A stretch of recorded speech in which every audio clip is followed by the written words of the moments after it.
Antropología en 35 milímetros. Exposición con varios enfoques.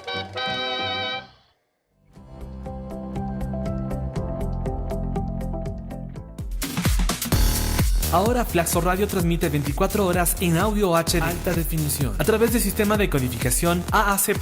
Disfruta el mejor sonido y la mejor programación. Búscanos en TuneIn como Flaxo Radio o escúchanos en directo a través de flaxoradio.es. Flaxo Radio, amplificando ideas.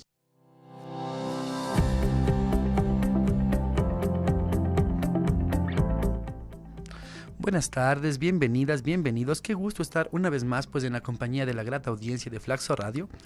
Este es el programa Antropología en 35 milímetros. Hoy martes 14 de mayo, año 2019, estamos acá desde la Facultad Latinoamericana de Ciencias Sociales, transmitiendo como siempre la mejor programación, el mejor contenido académico y de difusión de temas culturales. Gracias por acompañarnos. El día de hoy hemos planteado un tema muy interesante acá en este espacio de antropología. Hemos hablado de fotografía, de literatura, de muchos temas y ahora pues hemos hablado mucho de música, ¿no? También. Y ahora pues la idea es hacer un nexo, buscar, digamos, los enlaces que podemos encontrar entre una disciplina, una ciencia y un arte también que ha estado acompañando a la humanidad desde el principio de los tiempos, como es la arquitectura y la antropología. Entonces, el día de hoy tenemos a dos invitadas que son arquitectas, ambas son estudiantes de la maestría de antropología acá en Flaxo, y pues también son dos buenas amigas curvas que nos han venido a acompañar en esta tarde y vamos a compartir elementos de urbanismo y de antropología. Quiero darles la bienvenida a Estefa Enríquez y a Elito Veró. ¿Cómo están? Bienvenidas en esta tarde. El espacio es suyo. ¿Cómo están? Hola, muchas gracias por habernos invitado. Es un honor estar aquí. Sí, nos da mucho gusto poder conversar contigo un poquito y hablar de los temas que un poco nos trajeron a la antropología. Y que nos apasionan, sobre todo. Me decían que ustedes desde el pregrado pues siempre, digamos, iban como, no sé si contra la corriente, pero siempre buscaban las tendencias más experimentales dentro de la arquitectura y un poco dentro de la antropología también parece que sucede lo mismo, ¿no? Sí, como que es algo repetitivo y que lo llevamos dentro. Bueno, nosotros, para la audiencia, contarles un poquito, somos arquitectas, nos conocemos hace 7, 8 años. Nos conocimos en el pregrado y ahora tenemos una oficina de arquitectura que se llama Arquitectura y Urbanismo Esencial en la 20 Milla y Amazonas, por si nos quieren visitar. Y somos, bueno, ahora compañeras en la maestría de antropología porque sentimos que había como un hueco que nos dejó la carrera de arquitectura. Este hueco que dice Tefa, ¿en qué sentido era este hueco que se quedó con la carrera de arquitectura? Lo que pasa es que hay dos formas de aprender arquitectura. La primera forma está relacionada con la arquitectura como un artefacto que se posiciona en un terreno, que muchas veces se desvincula totalmente de su entorno, que no responde a lo que sucede a su alrededor. Y la otra es la arquitectura que de verdad se conecta con todo lo que pasa alrededor. Nosotros tuvimos una formación muy fuerte en urbanismo que nos obligó a pensar la arquitectura desde otra visión. Cuando uno empieza a proyectar en arquitectura, como te decía, hay estos dos caminos. El camino que nos lleva a iniciar arquitectura desde el urbanismo nos hace pensar en qué hay alrededor, cómo son los volúmenes, cómo se está moviendo la gente, cómo está funcionando el clima. Pero esa otra arquitectura que se niega al entorno, que muchas veces es escultórica y maravillosa, suele tener como problemas de relación con lo que pasa en su contexto. Y como consecuencia de eso, las personas que habitan esos espacios, tenemos que recordar que la arquitectura está hecha por y para personas. No responde a su motivo de existir. Entonces, desde esa perspectiva, nosotros sentimos que la antropología podía hacernos un importante aporte hacia cómo ver la producción arquitectónica desde otra posición, ¿no? Desde otra visión. Y claro, no solo verlo desde cómo usas el espacio, porque siempre lo que quieres llegar a hacer en una producción arquitectónica es que la persona se sienta a gusto en el espacio. Y había este hueco, este vacío de cómo lo logro. Y claro, nosotros no entendíamos las lógicas del pensamiento del ser humano. Teníamos supuestos de cómo la persona iba a ir y usar el espacio, porque siempre lo que hacemos es la función, la forma y el uso. Y la antropología nos ha aportado a ver que existen mundos diferentes, lógicas diferentes, y que las percepciones también pueden ser estudiadas desde los sentimientos en el espacio hasta cómo el espacio es percibido. Entonces entramos como en un agujero del cual no queremos salir, es como una hermosa espiral, y seguimos nos introduciendo más y más y es más. el agujero Malinowski, ¿no? Sí, pues sí. Y estábamos conversando un poquito antes de la entrevista, ¿no? Sobre estos nexos que pueden existir muchas veces entre la planificación, o que deben existir entre la planificación urbana y digamos, y la antropología como tal, ¿no? O sea, ¿cuáles creen ustedes que deben ser los nexos que se puede establecer al momento de planificar una ciudad, ¿no? Y cómo la antropología pues brinda estos aportes para eso. ¿Cuáles serían? Bueno, el espectro es muy amplio en ese terreno, pero cuando tú haces planificación, nosotros hemos hecho planificación en pequeñas ciudades, muy pequeñas ciudades, no intermedias, como hasta 20,000, 25,000 habitantes, que son más manejables. Entonces siguen unas lógicas particulares, por ejemplo, desde cómo distribuyen o cómo usan el espacio, cómo una parte de la ciudad no se puede vincular a otra porque el un lado es masculino y el otro es femenino. Cómo la gente también mira y tiene lógicas de uso del espacio. Pero también dentro de la antropología hemos aprendido que las personas actúan por lógicas que nosotros no lo habíamos pensado o considerado antes.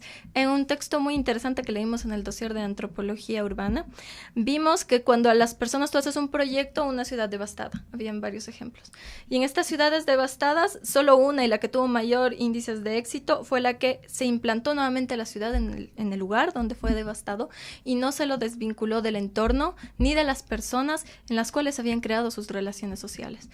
Entonces eso también te hace valorar cómo planificas, porque por ejemplo en el terremoto que sacudió al país, las lógicas fue desplazar también a la gente y hubieron otras que las insertaron. Entonces ver cómo las personas también responden al entorno siendo quizás más sensibles y más atentos con la persona que solo con la edificación. Por ejemplo, con Elito hicimos el trabajo de Cotacachi, y ella te puede contar más de por qué llegamos a la antropología a través de Cotacachi. Sí, cuéntanos la experiencia de Cotacachi, nos parece una experiencia muy, muy interesante. Sí, bueno, antes solo quería aportar a lo que dijo Tefi, que en los temas de planificación es una discusión muy álgida, porque como te decía, hay una visión de la arquitectura y del urbanismo que más o menos es capaz de anular todo lo que había antes para comenzar algo nuevo sin relación con el contexto, que es un poco lo que pasó con el proyecto de Yachay, ¿no? Comenzaron una ciudad de cero, diseñada en el exterior, donde la participación de los arquitectos locales fue de muy poca incidencia. O con Lucio Costa. O el caso de Brasilia, diseñada por Lucio Costa y Oscar Niemeyer, ¿no? Una ciudad empezada desde cero, con unas proporciones que venían muy motivadas del modernismo en la arquitectura, pero que cuando la gente ya está viviendo en el lugar, no funcionan, ¿no? Claro, eso me llevaba a la pregunta que quería hacer antes y de paso, ¿no? O sea, ¿es el contexto el que da las relaciones sociales o son las relaciones sociales las que también dan el contexto? ¿Cómo lo ven ustedes esta relación? ¿O es una simbiosis? Yo creo que es un diálogo porque, por ejemplo, yo no creo que la arquitectura debe ser genérica. El error de que planificas algo y lo puedes insertar en cualquier lugar del mundo, como cierto proyecto en Quito, de 34 pisos. Entonces, el reciclaje de la arquitectura, ¿no? Yo siempre creo que tiene lógicas particulares. Por ejemplo, en Quito no vas a hacer departamentos de una habitación. No van a tener un mercado porque aún seguimos cohabitando con la familia. Y no vas a hacer una casa en hormigón frente a la playa.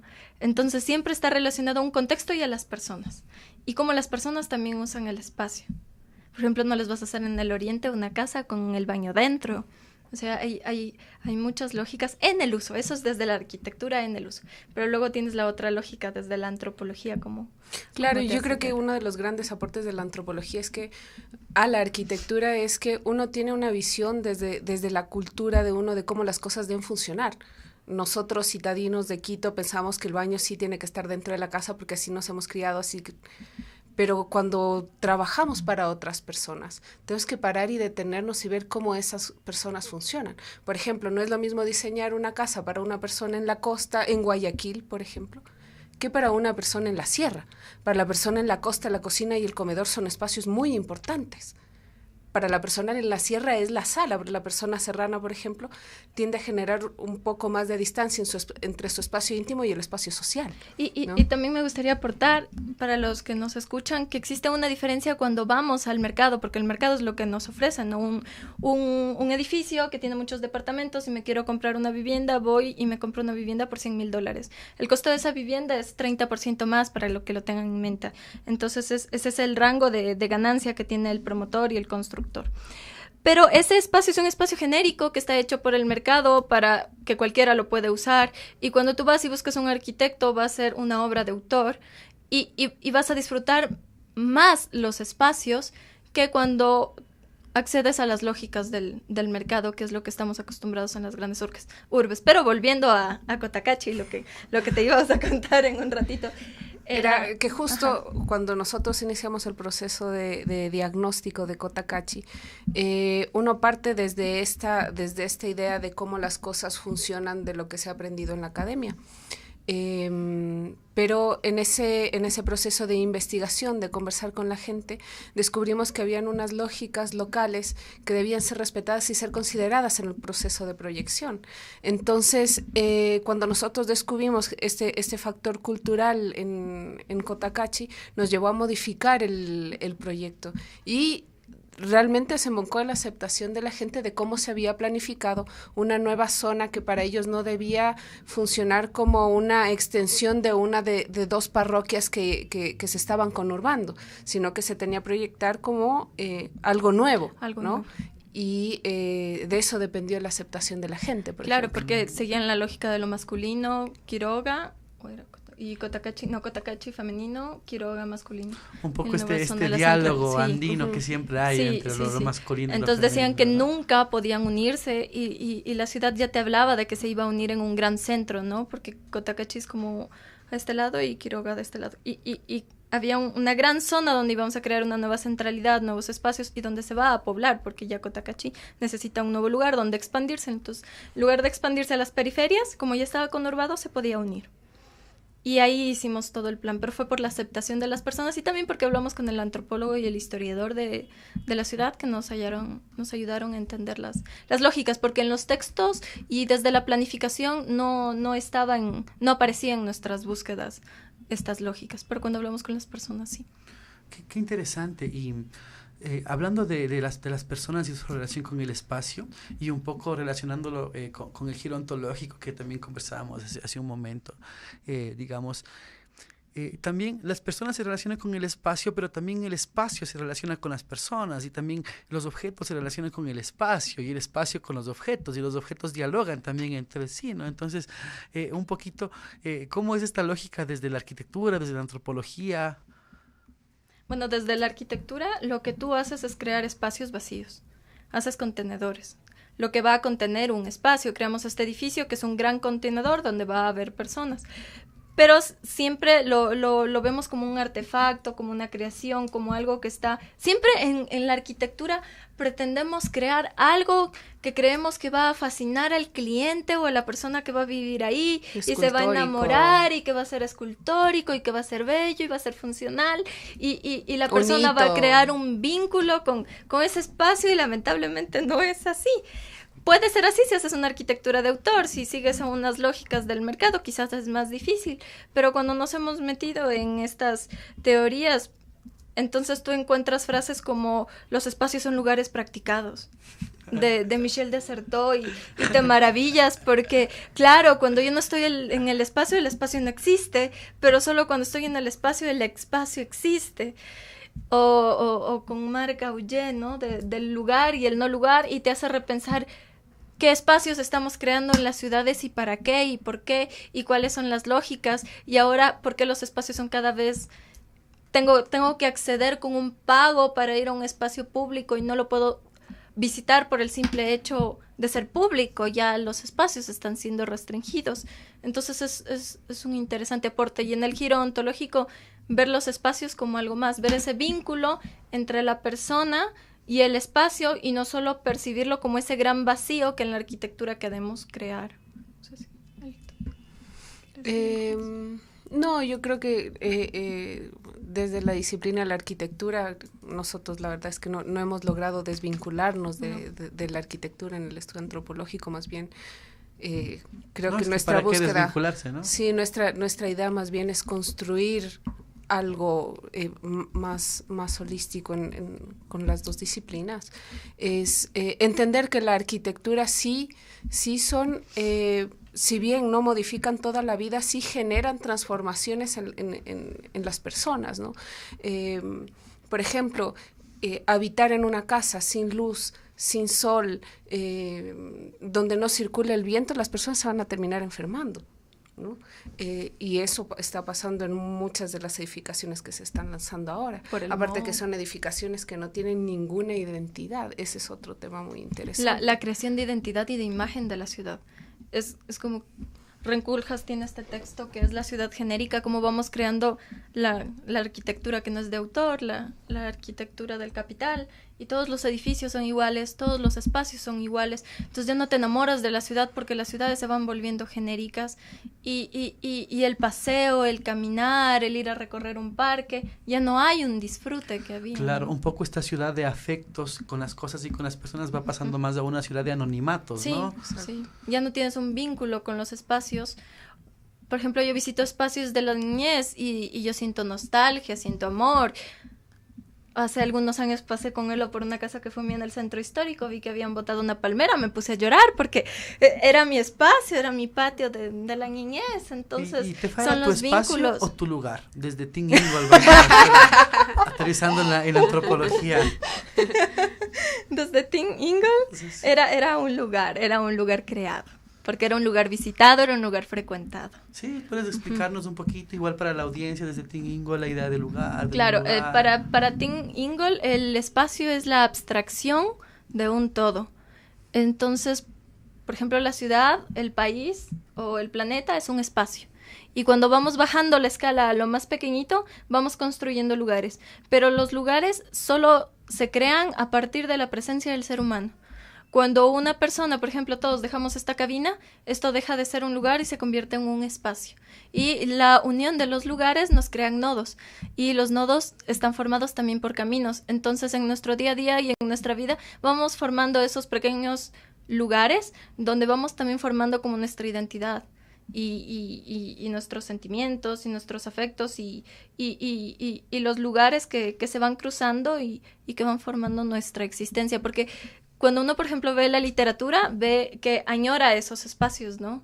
O siempre hay como escenarios muy fijos en la vida de una persona y siempre hay un vínculo de la persona con el lugar. Entonces, qué interesante, ¿no? Eso de la caminata, ¿no? Porque me hace pensar que vamos construyendo relación con los espacios que nos movemos en el transitar, porque la vida también es un transitar, que es como también venimos de algún lado y vamos hacia algún lado que no sabemos dónde, entonces como esa relación también, ¿no? Y antes de ir a la primera pausa musical, pues quería preguntarte, Elito, igual tu visión sobre los espacios, sobre los lugares, igual de como ¿cuál es tu percepción igual desde la antropología? Para mí la construcción del lugar está vinculada a un proceso emotivo también. Ese sentir que te hace, que te genera recuerdo, que te genera ganas de estar, de volver, de regresar. Esas emociones que vives cuando transitas a través del parque para llegar a tu trabajo, que se quedan en tu memoria y que las reconoces como tuyas, porque el lugar se construye también en movimiento. Eso creo que fue uno de los aportes de Tim Ingold más importantes, porque hasta entonces la idea del lugar se había pensado en un espacio fijo, ¿no es cierto? Pero Tim Ingold nos dice, no, pero en el circular también generamos lugares, porque también se producen emociones, también se producen recuerdos, también como que se van arraigando en las personas, ¿no? Y vas creando afectos que hacen que quizás cuidas el lugar, por ejemplo. Y son en ese cruce con las personas en lo que te vas moviendo, en los que vas creando nuevos lugares. También. Y vas haciendo los nodos también. Ajá, vas decías, creando, ¿no?, los nodos, que eso es súper interesante. Cómo conoces gente en la calle, cuando vas creando amistades, cómo vas creando vínculos. Y pues, que eso es algo que también se está perdiendo en la ciudad día a día. del anonimato, ¿no? Ajá, en la sociedad Sí. del anonimato. Y pues hablando de recuerdos, de lugares, pues de nostalgia sobre todo, vamos a irnos con un pequeño corte musical con la primera canción de esta tarde. Entonces vamos a pedirle a Tefa que nos presente a la cantante y la canción. Tú has elegido esta canción, entonces. Okay. Bueno, es una cantante que me gusta mucho. Tiene un disco muy espectacular, se llama En la Imaginación, con un contrabajista, es maravilloso. Ella es española, se ha ganado un Goya. El disco de En la Imaginación son letras cubanas, pero ella como que les ha dado su toque, y también ha filmado una película que es No hay tanto pan, que es la canción que ganó el Goya. Y es la que vamos a escuchar. No, la canción, no sé cuál pusieron, la de 20 años, La de de 20 Tiempo años. Perdido. Bueno, es como una narrativa, es más una historia de desamor. Ella entrega todo y le hace un reclamo a una persona que amó por tanto tiempo, y que ya, son 20 años de tiempo perdido, literal.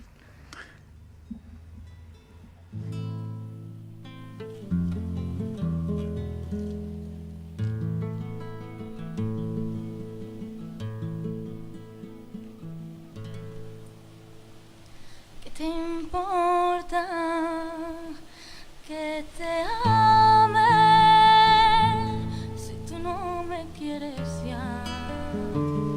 El amor que ya ha pasado no se debe recordar. Fui la ilusión de tu vida un día lejano ya. Hoy represento el pasado, no me puedo conformar. ¿Qué te importa que te ame si tú no me quieres ya? El amor que ya ha pasado no se debe recordar. Fui la ilusión de tu vida un día lejano ya. Hoy represento el pasado, no me puedo conformar. Si las cosas que uno quiere se pudieran alcanzar, tú me quisieras lo mismo que 20 años atrás. Con qué tristeza miramos a un amor que se nos va, y es un pedazo del alma que se arranca sin piedad. Si las cosas que uno quiere se pudieran alcanzar, tú me quisieras lo mismo que 20 años atrás.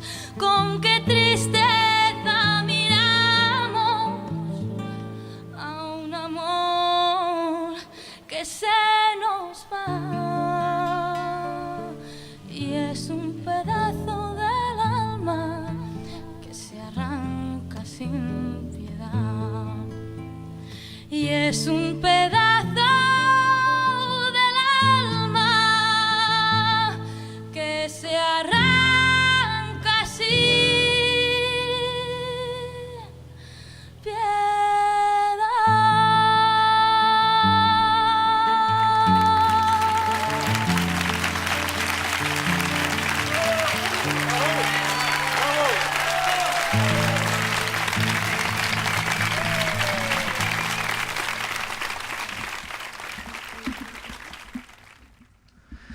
Gracias por acompañarnos. Este es tu programa Antropología en 35 milímetros. Recuerda que nos puedes sintonizar a través de www.flaxoradio.es y también nos puedes seguir en todas nuestras redes sociales @flaxoradio para Twitter, Flaxoradio en Facebook, Flaxoradio en YouTube y Flaxoradio también en Instagram. Estamos compartiendo esta tarde el nexo, la relación pues entre la antropología y el urbanismo y la arquitectura. Estamos acá con Tefa y con Elo, quienes estudian la maestría de antropología pues acá en la Facultad Latinoamericana de Ciencias Sociales, y queremos pues mandar un abrazo y un cordial saludo pues a todas las compañeras y a todos los compañeros también de la maestría, que de seguro ahora tal vez no nos estén escuchando porque están ahora en la asamblea pues de antropófilos visuales y historiadores. Entonces más bien un saludo a la asamblea, y pronto estaremos nosotros también sumándonos pues a esta asamblea estudiantil pues para conseguir objetivos en el beneficio de esta generación y de las siguientes generaciones de flaxonianos y de flaxonianas acá. También comentarles pues que estamos en semanas finales en este módulo y estamos un poquito estresados con los trabajos. Entonces, ¿cómo les ha tratado Flaxo estas últimas semanas? Tefa, ¿cómo estás? Yo creo que es una historia de amor, desamor, de encuentros, desencuentros, pero no llega a ser tóxica. Entonces es súper amena. Creo que el conocimiento siempre es bien recibido y aprendes mucho, ¿no? Lo malo es que siempre como que vas muy a prisa. No hay tiempo para procesar todas esas maravillosas teorías que estás aprendiendo y el tiempo siempre va en contra. Claro, siempre juega en nuestra contra el tiempo. Y Elito, ¿qué te pareció la materia de antropología urbana? Bueno, personalmente esa materia fue para mí muy, muy decisiva porque fue donde logré encontrar más conexión entre lo que venía viendo y lo que estoy aprendiendo acá, ¿no? Muchas cosas tomaron mucho sentido y acentuaron esta necesidad de que la arquitectura necesita estudiar. O sea, para mí ahora todas las carreras de arquitectura deberían tener una materia de antropología. Ya no entiendo cómo se estudia arquitectura para personas sin estudiar personas. Sí, como que hay unos... Ese era como un cuestionamiento que ustedes tenían hacia las carreras de arquitectura, ¿no? Y entonces, más bien, tenía justo una pregunta sobre eso, entonces más bien ahondar eso. ¿Ustedes creen que hacia dónde va la arquitectura si no se relaciona con el humano? ¿O cuál es el destino, el futuro de la arquitectura si no genera estos vínculos, tanto con el entorno como con las personas? Bueno, tendrías lo que Le Corbusier quería hacer, que era la máquina para habitar, ¿no? Un espacio en el que solo vas, lo usas y se vuelve desechable, no creas un vínculo. Porque si no empezamos desde la disciplina de la arquitectura a estudiar las lógicas de las personas, su comportamiento y sus afectos, o que quieren de este mundo, lo que vamos a hacer son espacios, o crear espacios que sean depresivos, crear espacios genéricos, crear espacios sin identidad, pasando, ¿no? Es algo que se da muchísimo. Y por ejemplo, no hay un vínculo. Nuestras abuelitas siento que tenían un mayor vínculo con la casa colonial que ahora una persona en el Parque de la Carolina con su departamento de $200,000. O sea, son quizás mis prejuicios, ¿no? Pero uno como que siente más cuando lo construye, lo hace, lo pinta, cuando pone afectos de por medio. Sí, me hizo pensar mucho en... esta idea que dijiste tú de la arquitectura desechable, ¿no? Uh-huh. Hay una empresa constructora en Quito que tiene organizado su target, sus edificios son para diferentes targets, ¿no? Entonces tienen el edificio de un departamento para el joven solo, para el que después se casa, para el que después tiene el hijo, para que el después tiene 2 hijos, ¿no? Y realmente en esa arquitectura me pregunto si la persona llega a generar un vínculo con donde vive. Pero nos olvidamos que, por ejemplo, nosotros somos una sociedad que todavía se queda mucho, que todavía comparte mucho en familia, los hijos se quedan hasta grandes en las casas de las familias, entonces no se quedan 5 o 10 años en esas casas, sino que mucho más. Y no estamos produciendo arquitectura para esa forma de vivir que tenemos aquí. Y otro de los debates que hemos tenido, porque con él lo debatimos, y eso es como que súper agradable, trabajamos debatiendo, es cuáles son las lógicas de la construcción ahora en las ciudades que que uses materiales o un tiempo de vida que es efímero en la construcción. Entonces, si lo miras desde la lógica de una persona que trabaja 15, 20 años para pagarse su vivienda y su vivienda tiene una vida útil de 15 años y él lo mira como un capital heredable, entonces las viviendas que se están construyendo ni siquiera van a ser un patrimonio para las siguientes generaciones. O sea, se está pensando en las viviendas con una obsolescencia como Claro. a muy Sí, cortoplacista, a muy ¿no? corto plazo, y esos son, por ejemplo, los materiales de construcción que ahora están usando, el gypsum, estructuras muy efímeras que se pueden cambiar. Ahora hay un movimiento en Chicago que está planteando, la Universidad Estatal de Chicago, que está planteando que si existen estas lógicas, entonces la tecnología que estamos usando debe ser de una arquitectura que lo desarmes. Entonces, si el material que nos están ofreciendo es tan efímero y dura tan poco, entonces debe ser intercambiable. En lugar de usar pegamento, usemos tornillos, para que la pieza que se daña vamos y la reemplazamos. En vez de ir y crear tantos residuos sólidos cuando derrumbamos una vivienda, desarmémosla y usemos de nuevo esos elementos. Entonces hay como una resistencia de no todo tiene que seguir estas lógicas en el mercado, sino pensémoslo de otro modo. Otra crítica, por ejemplo, es a las construcciones que hacen sociales como Un Techo para Mi País. Es muy bonito y todo es como que súper chévere, vamos y hacemos construcciones para las personas de muy escasos recursos, pero se hacen viviendas mínimas que son habitáculos simplemente y duran, ¿cuánto? ¿5 años? ¿2 años? Sí, hay desde un cartón prensado. Ajá, entonces es como que ¿qué arquitectura se está haciendo para la gente? Y Lo que me ¿cuáles hizo son sus pensar que efectos? en Chile, tras el último fuerte terremoto, el Estado les dio viviendas de este tipo y la gente prefería quedarse en las carpas que habían venido de Rusia o de China porque eran mucho más durables, con mejores condiciones, Aislante. con aislación térmica en un país como ese con condiciones climáticas tan fuertes. Wow, un poco me hacen pensar también en que definitivamente pues necesitamos otras lógicas de habitar, otras lógicas de construir, ¿no? Porque el planeta ya no da para más, el capitalismo devorador pues ya no da para más, es un supercapitalismo extremo, ¿no? Entonces es necesario otras lógicas y es necesario pensar también otros proyectos de ciudades y otro tipo de planificación urbana. Entonces, más bien en esta parte del programa vamos a hacer énfasis en ese tipo de planificación a futuro, en esas alternativas de ciudades que podemos pensar, pues, ¿no? Y podemos no solo señalar, sino que también ya ponernos manos a la obra y de nuestros espacios individuales, pues construir esas ciudades. Y concretamente queríamos hablar de 2 espacios que son las ciudades feministas, o los espacios, los proyectos de ciudad feministas, y también los proyectos de ciudad o los proyectos que tienen que ver con la agricultura, con la ecología, en lo que se ha llamado como huertos urbanos, aunque puede haber muchas modalidades. Entonces, un poquito vamos a hablar de eso en esta parte. Gracias por acompañarnos. Esta es Antropología en 35 milímetros. Entonces estábamos con Elito Vero y con Tefa Enríquez en una entrevista sobre antropología y urbanismo. Entonces, retomando los temas, vamos a hablar primero de este nexo ciudad y mujeres, ciudad y género. Entonces, Tefa, me comentabas que conoces un poco de algunos proyectos que se han hecho, que se han implementado. ¿Cómo se han implementado? ¿Cuáles son las lógicas? ¿En qué lugares? ¿Cómo los resultados? ¿Cuáles han sido? Bueno, está el caso de Barcelona, que hace como un mes lo aprobaron, para el urbanismo de género. Entonces, el urbanismo de género piensa los espacios para todos, para personas de la tercera edad, personas con una discapacidad, que tienen poca movilidad o auditiva o visual, para niños, para mujeres y para hombres. Está pensado en las lógicas de que los espacios sean seguros.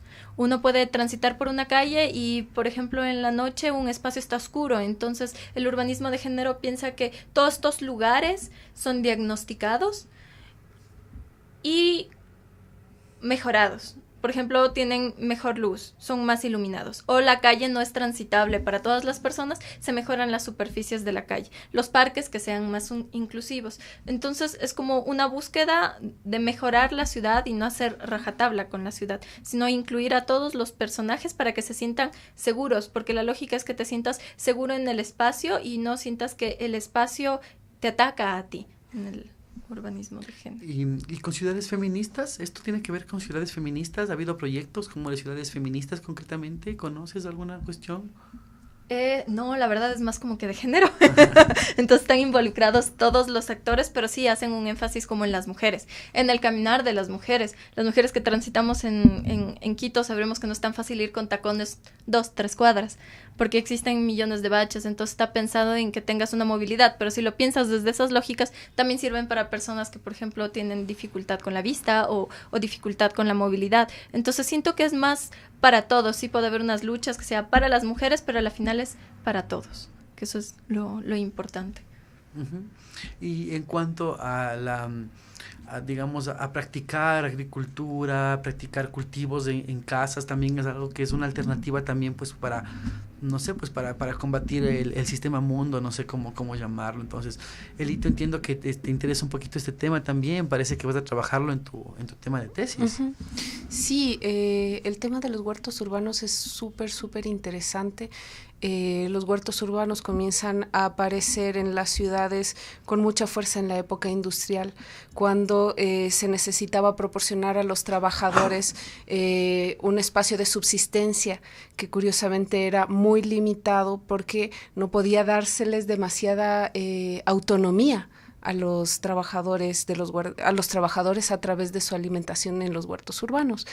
Los huertos urbanos después de la Segunda Guerra Mundial, por ejemplo en Alemania, significaron casi un trago de esperanza para las mujeres y para los niños que quedaron en las ciudades, para esas familias destruidas que además no podían ser abastecidas. Lo mismo sucedió en Cuba cuando cae el bloque soviético en el periodo especial. Bueno, antes, ¿no? Desde que Castro asume el poder, ya se hablaba de los huertos urbanos como una solución para el tema alimentario. Recordemos que Cuba es una isla a la que definitivamente llegar es ya una cosa en la que se debe pensar, ¿no? Entonces, comenzar a pensar en el autoabastecimiento era una necesidad de entrada y, claro, con la caída del bloque soviético, los huertos urbanos significaron la posibilidad también de subsistir. Es súper interesante porque en Cuba las personas que tenían conocimiento sobre agricultura comenzaron a unirse y a trabajar en la organización y en el funcionamiento de los huertos urbanos y comenzaron a formar a las personas que estaban alrededor de los espacios donde se producían estos huertos urbanos y comenzaron a formar comunidad. Con Quito tiene un proyecto con Agrupar, también de huertos urbanos. Hay algunos videos interesantes que los recomiendo ver en YouTube. Creo que uno de los testimonios que más me llegó es de una mujer que comenta, ¿no?, que ella trabajaba todos los días en un restaurante, salía a las 5 de la mañana para el restaurante, llegaba a las 7 de la noche, su hijo estaba teniendo problemas con el alcoholismo, sentía que su familia se había roto, y el huerto urbano, y entonces decide dejar su trabajo en el restaurante para trabajar en el huerto urbano, en este proyecto, en uno de los proyectos de Agrupar. Y la mujer incluye a su hijo en el proyecto urbano y su familia comienza a recuperarse, ¿no? Los huertos urbanos han significado en ese sentido también una posibilidad no solo de salud alimentaria, porque controlan la forma en la que se producen estos alimentos, los químicos que se le echan, sino que también se han convertido en espacios de sociabilidad donde las familias encuentran otro tipo de salud que no solo es el alimento físico, ¿no?, sino también un alimento emocional. Y también, para aportar un poquito lo del hito, tiene incentivos fiscales. Por ejemplo, en Estados Unidos tú puedes alquilar a la ciudad un terreno baldío que tengas, te reduce los impuestos y se le da a una comunidad que tenga el proyecto de un huerto urbano. Entonces, actúan como lógicas de integración de la comunidad o trabajo comunitario, y también se da a nivel de barrios. Las personas van, lo usan, si tiene éxito se renueva, o si la persona ya va a construir el espacio que está, no está utilizado, ya se cede el contrato. Pero también es otra lógica para usar esos espacios que están vacíos en las ciudades y que pueden servir para el intercambio, para la sociabilización, para el consumo de alimentos más sanos. Y también si pensamos a nivel micro, como de un barrio, podemos ver que la misma producción de un barrio va a mermar todos los costes que son de traslado, de movilidad de los alimentos y también juega en contra del mercado. Y un dato que me pareció súper curioso también para compartir es que en el caso de Berlín se convirtió en una política pública, ¿no? El 11% del territorio de Berlín son huertos urbanos, el otro 11% son espacios de cultivo, no como huertos urbanos, sino en los periféricos. Y eso ha llevado también a generar más leyes y restricciones y todo un movimiento en ese sentido, porque claro, comienza a haber más demanda de suelo, pero está dentro de la normativa que una buena porción tiene que dedicarse a los huertos urbanos. Y también porque respira la ciudad. Creamos espacios, no todo está construido y es bueno también tener un poquito de sombra y que no toda la ciudad esté densificada. Y aportando un poquito en el urbanismo de género, me acordaba de los proyectos que tienen en Alemania que piensan en la gente, es otro tipo de arquitectura donde, por ejemplo, crean edificios para mujeres. Pero estos edificios tienen la lógica de que los usan madres solteras con esa condición. Entonces existen 2 departamentos juntos y en la mitad de estos 2 departamentos que tienen puertas a los 2 departamentos nuevamente, hay como una salita de juegos para niños. Entonces son espacios de cuidado que se dan para las personas. Y lo crean a través de las lógicas de la arquitectura. Entonces ves cómo la arquitectura puede servir también a la comunidad cuando lo vemos para el cuidado.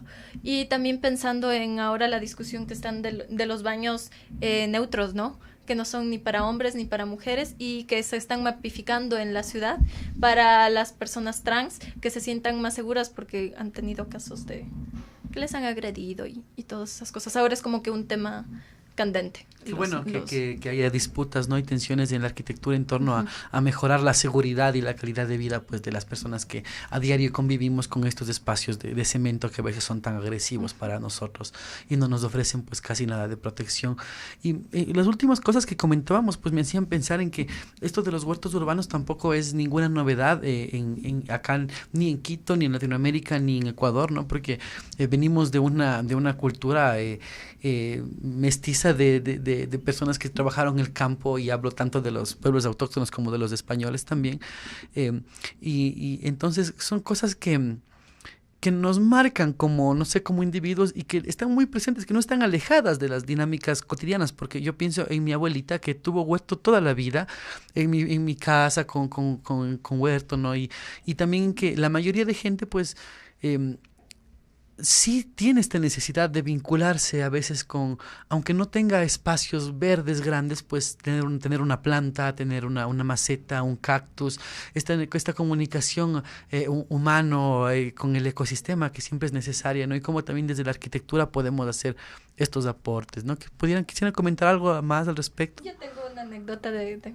mi mentora, una queridísima profesora Marianela, que ella vivía en un departamento que era muy oscurito, no tenía mucha luz, y ella tenía su plantita que decía la matita, la profe es cubana. Entonces decía que amaba la matita, la cuidaba, le daba amor, pero la matita se ponía triste porque no tenía luz. Entonces a lo largo de la semana ella iba moviendo la matita por toda la casa para que la pobre tuviera un poquito de luz. Cuando se cambió de casa a uno que tenía más luz, dice que su matita resplandeció y ahorita está enorme, está muy grande, y ella está muy feliz y está muy contenta.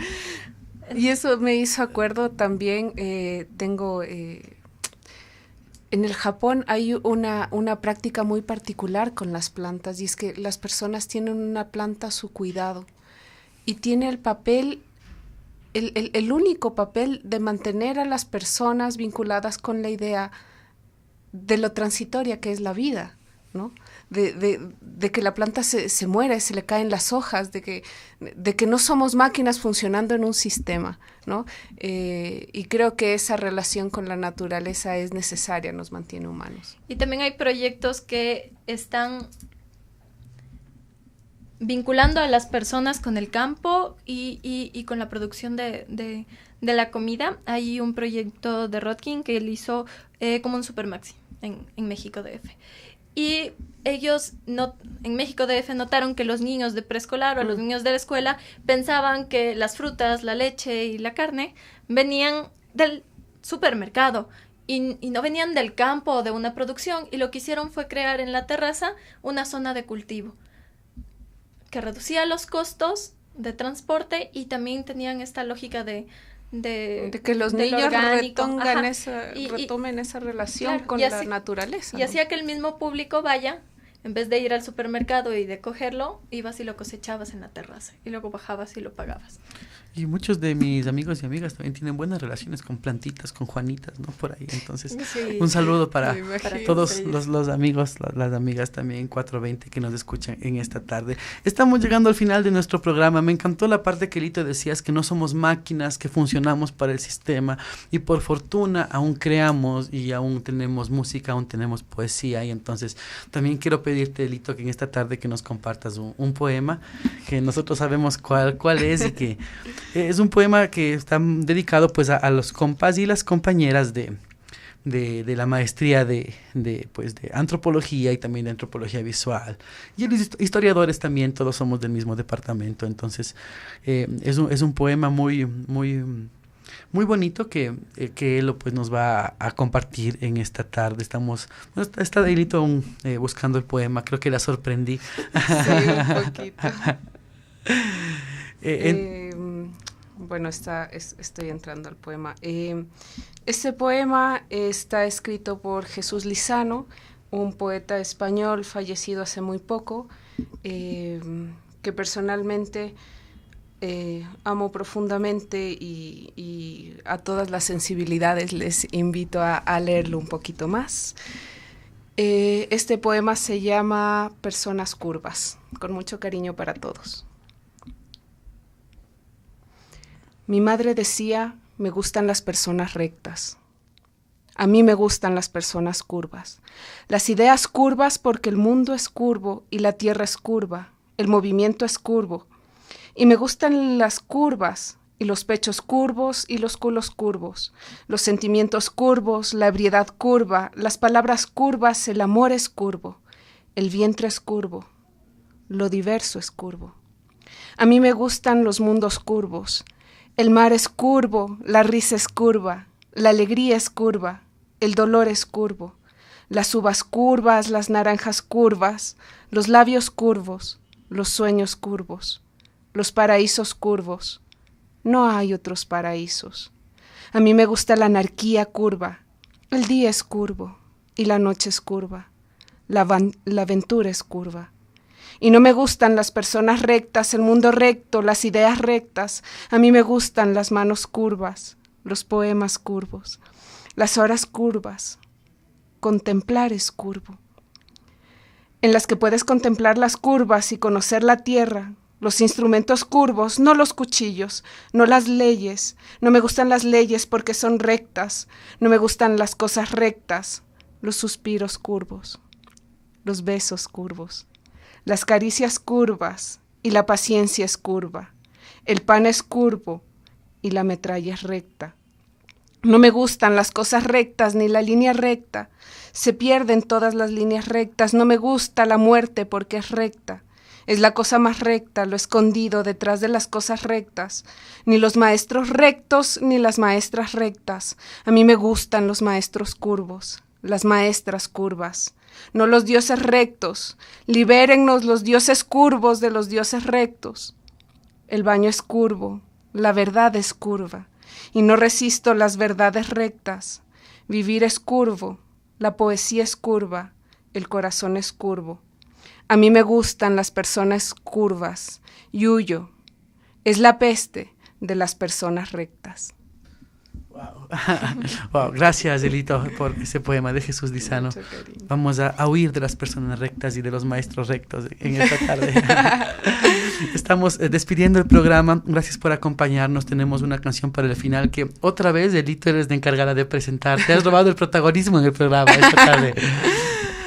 Bueno, esta canción es de un grupo, es de un dúo, él es francés, ella es de Finlandia, se llama Dedo, lo comparto porque fue un grupo que apareció cuando estaba en un momento muy tenso en mi tesis de pregrado, donde uno tiene que romper con las ideas rectas y aparecen a veces también la música es muy importante porque hace pensamientos curvos y bueno, que disfruten esto diferente. Gracias por acompañarnos, estuvo con ustedes Fernando Endara, nos vemos la próxima.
What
Antropología en 35 milímetros.